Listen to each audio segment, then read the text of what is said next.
بسم الله الرحمن الرحيم. صاد والقرآن ذي الذكر بل الذين كفروا في عزة وشقاق كم أهلكنا من قبلهم من قرن فنادوا ولا تحين مناص وعجبوا أن جاءهم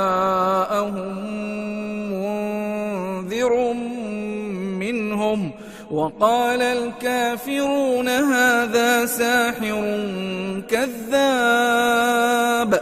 أجعل الآلهة إلها واحدا إن هذا لشيء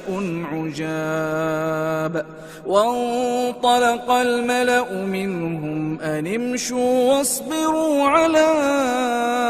آلهتكم إن هذا لشيء يراد ما سمعنا بهذا في الملة الآخرة إن هذا إلا اختلاق أأنزل عليه الذكر من بيننا بل هم في شك من ذكري بل لما يذوقوا عذاب أم عندهم خزائن رحمة ربك العزيز الوهاب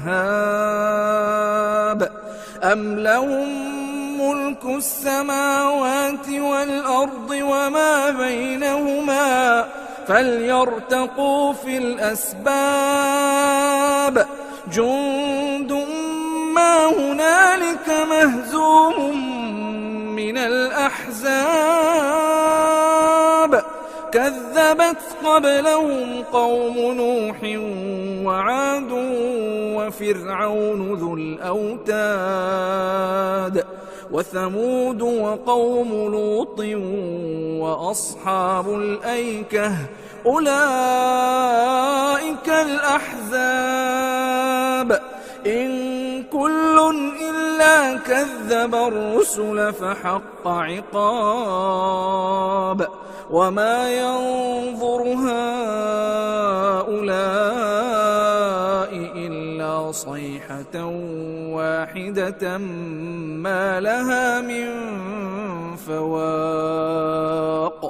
وقالوا ربنا عجل لنا قطنا قبل يوم الحساب اصبر على ما يقولون واذكر عبدنا داود ذا الأيد إنه أواب إنا سخرنا الجبال معه يسبحن بالعشي والإشراق والطير محشورة كل له أواب وشددنا ملكه وآتيناه الحكمة وفصل الخطاب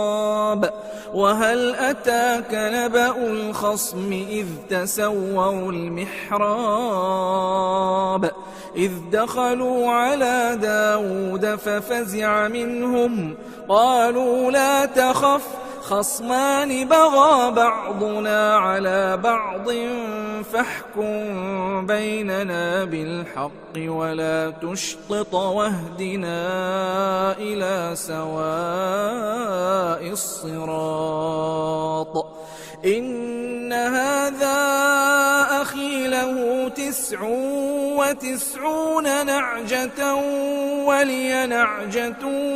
واحدة فقال أكفلنيها وعزني في الخطاب قال لقد ظلمك بسؤال نعجتك إلى نعاجه وإن كثيرا من الخلطاء ليبغي بعضهم على بعض إلا الذين آمنوا وعملوا الصالحات وقليل ما هم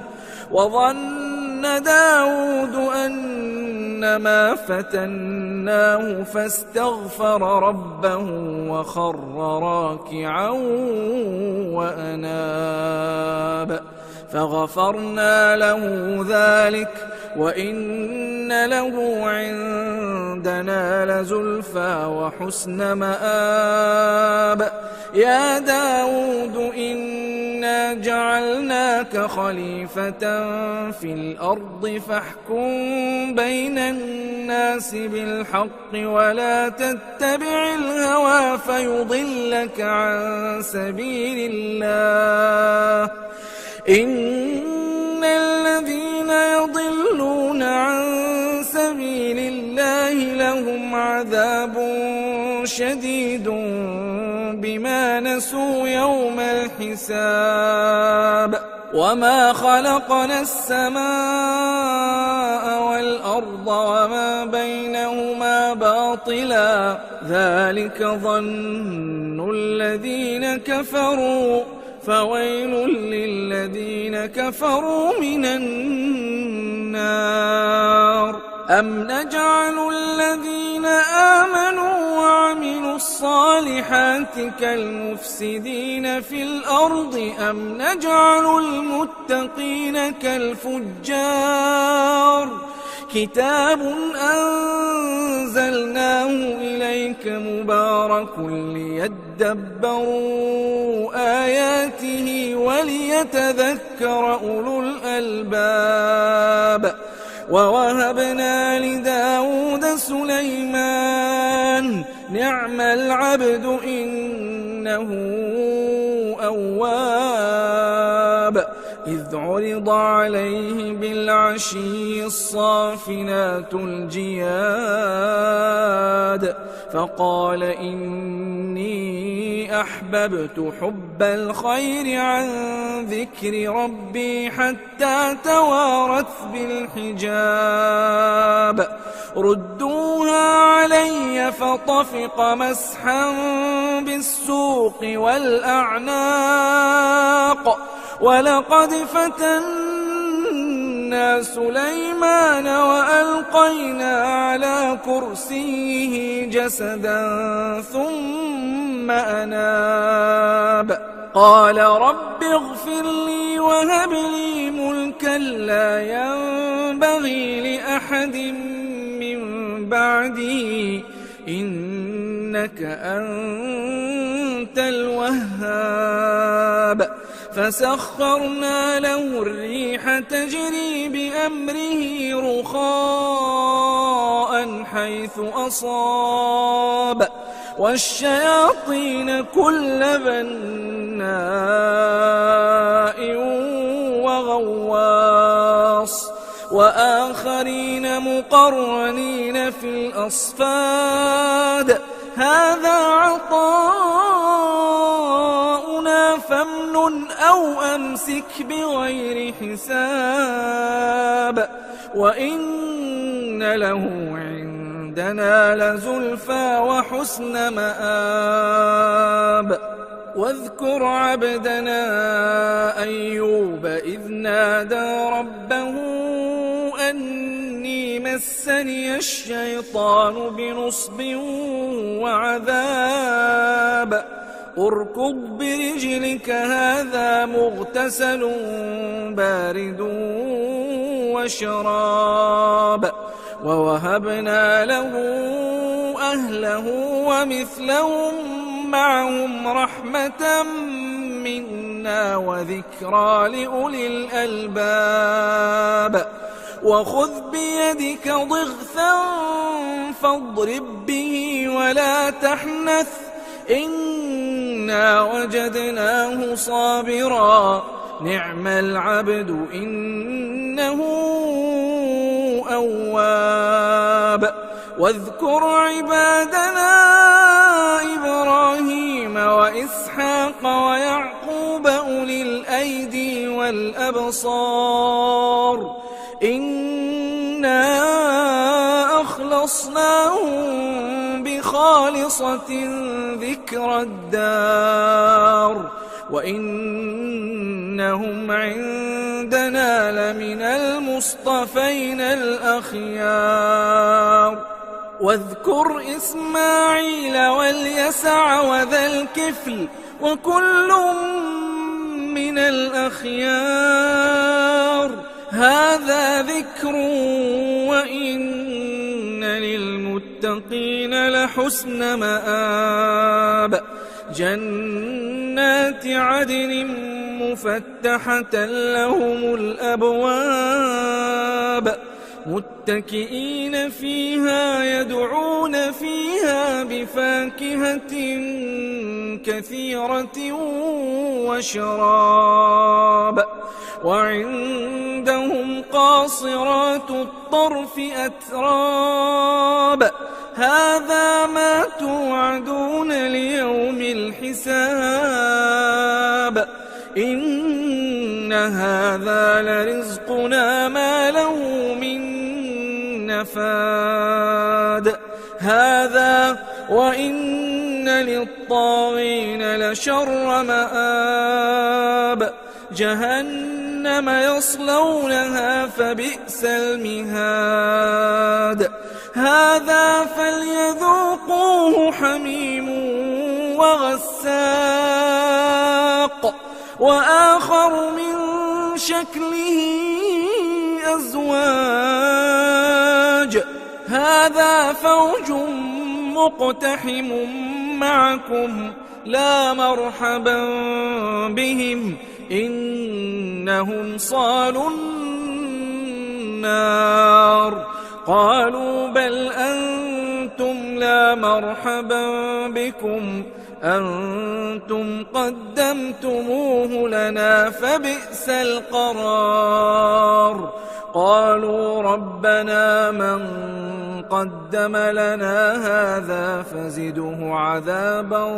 ضعفا في النار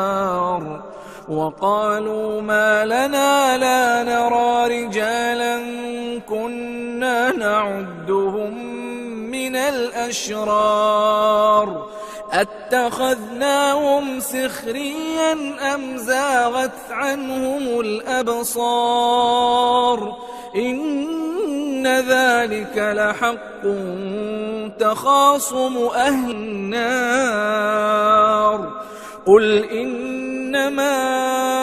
أنا منذر وما من إله إلا الله الواحد القهار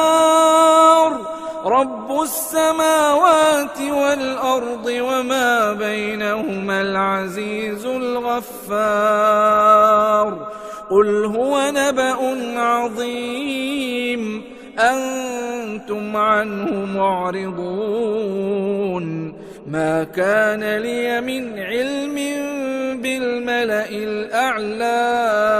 إذ يختصمون إن يوحى إلي إلا أنما أنا نذير مبين إذ قال ربك للملائكة إني خالق بشرا من طين فإذا سويته ونفخت فيه من روحي فقعوا له ساجدين فسجد الملائكة كلهم أجمعون إلا إبليس استكبر وكان من الكافرين قال يا إبليس ما منعك أن تسجد لما خلقت بيدي أستكبرت أم كنت من العالين قال أنا خير منه خلقتني من نار وخلقته من طين قال فاخرج منها فإنك رجيم وإن عليك لعنتي إلى يوم الدين قال رب فأنظرني إلى يوم يبعثون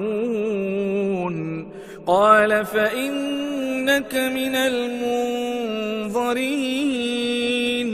إلى يوم الوقت المعلوم قال فبعزتك لأغوينهم أجمعين إلا عبادك منهم المخلصين قال فالحق والحق أقول لأملأن جهنم منك وممن تبعك منهم أجمعين